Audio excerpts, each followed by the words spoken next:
Yaël Braun-Pivet était l'invitée de Thomas Soto dans le journal de 20h de France 2 ce samedi 20 juillet. Celle qui fait partie du camp présidentiel s'est fait réélire à la tête de l'Assemblée nationale jeudi 18 juillet. Certains politiques l'auraient accusée de magouille, elle a donc tenu à faire entendre sa version des faits. Votre camp a perdu les élections législatives, vous l'avez reconnu et vous êtes encore présidente de l'Assemblée nationale.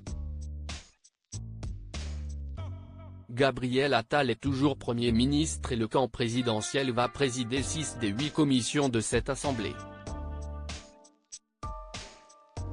Qu'est-ce ce que vous dites ce soir aux Français qui se disent ils n'ont pas compris qu'il y avait eu une élection et ils n'ont pas entendu le message ? A directement lancé Thomas Soto. Nous avons parfaitement entendu le message, il faudrait être sourd et aveugle pour ne pas avoir compris ce que les Français nous ont dit, a d'abord répondu Yaël Braun-Pivet. Yaël Braun-Pivet a souhaité donner plus de détails sur sa réélection. Après, j'entends certains qui parlent de magouille, vous savez, à l'Assemblée nationale il n'y a qu'une seule règle qui vaille pour la répartition des postes, si est celle du suffrage, a expliqué la femme politique. Si est l'élection. J'ai été élu par une majorité de parlementaires. J'avais des adversaires, des concurrents, qui ont fait moins de voix que moi, a ajouté la présidente de l'Assemblée nationale. Et moi, j'ai la fierté aujourd'hui d'avoir été élu avec les voix des Républicains, aucune voix du Front National, contrairement à d'autres, a conclu Yaël Braun-Pivet.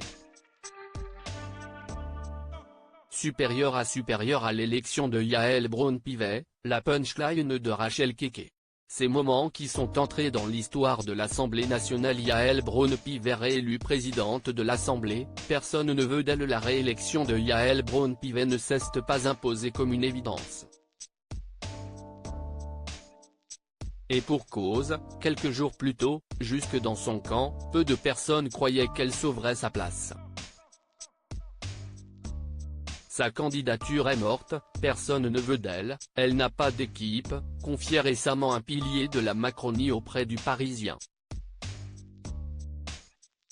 Le résultat d'inimitiés qui se sont développées depuis son arrivée à ce poste en 2022, certains la soupçonnant d'avoir son propre intérêt à cœur et les yeux rivés sur 2027, analyse le quotidien ce vendredi 19 juillet.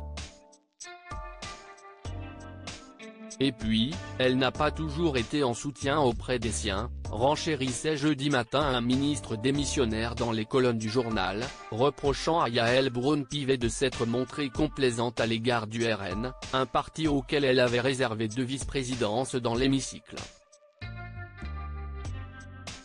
Elle voulait être neutre à la tête de l'Assemblée, alors qu'elle nous devait son élection, a-t-il ajouté. Article écrit en collaboration avec 6 médias. Crédit photo, capture d'écran JT 20h France 2.